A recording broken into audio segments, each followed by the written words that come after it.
We're getting closer to winter time, even though the temperatures here aren't really that chilly out. I've been getting kind of consistently between 5 and 6 eggs a day from these chickens, which is pretty cool.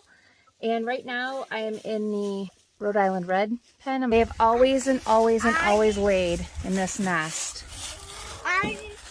They still might lay some today. There's only 2 in here. What's the matter? What you want? Orange what? Hi guys. Where'd all your eggs go? Also, sometimes I found their eggs. We have to go look on the other side. Sometimes they're actually in the coop versus in the nesting box. But that's the only nesting box they ever use to lay eggs. So for the first time, they proved me wrong. They laid 3 eggs in the far left little nesting box. And they poop in here too, so that's a problem because now there's poop on that one egg and I have to wash it and put it in the fridge. But yeah, I wonder if they're going to keep doing that or not. I am head into the chicken tractor with the Easter eggers in it. And I just wanted to tell you, like, all these things I'm learning in retrospect. This chicken tractor's lid is way, way, way too heavy. Like, it's super, super heavy. And in order for me to get their eggs, right now, let me turn this around. I have to reach down, and I'm super short, so I'm like standing on, you can see a cinder block here, and I can barely reach that.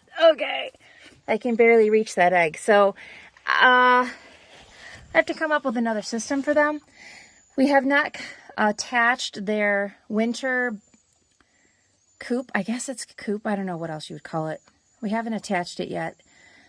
In the process, I guess. And maybe then it won't be so difficult. But that lid is kind of heavy too, but not nearly as heavy as this lid is. As you can see, this is what I've learned to do, is lift it with one arm, but I have to be careful because there's screws sticking out.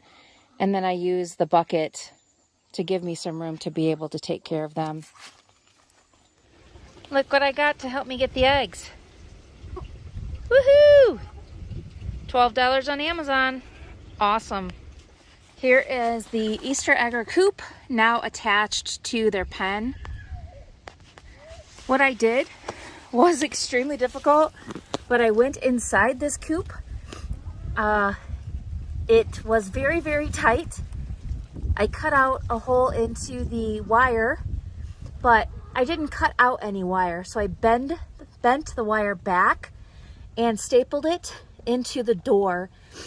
So because this, we have an overhang on the roof, I couldn't push it all the way up. So what I did in that space, there's wire there, but it didn't like cover every part. So I shoved some straw to kind of protect that area.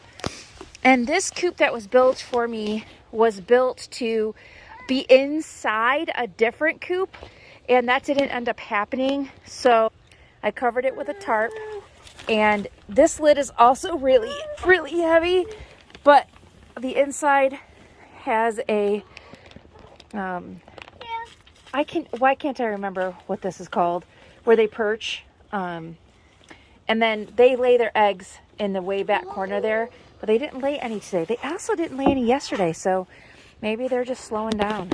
I don't know. But this is a lot more convenient than the plastic thing, and I think it keeps them a bit warmer. When I collect my eggs each day, I bring them into my little egg, what is this called? I don't know. It holds the eggs, and it kind of twirls, which is kind of cool. This is one of the Easter eggers' eggs. You can see it kind of has some speckles on it. I think this is from the gray one. I think so. If it isn't, I'll be surprised because I think she's an olive egger. Anyway, this way, like this, I know this egg in the front is the oldest, although that's relative because this is just a few days worth. And what I do with them, once I have too many, I'll show you in just a second.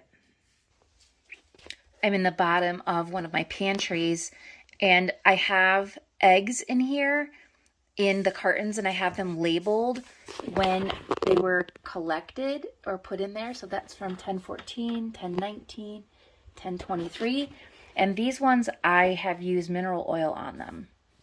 So I coated them in mineral oil and then put them in these containers.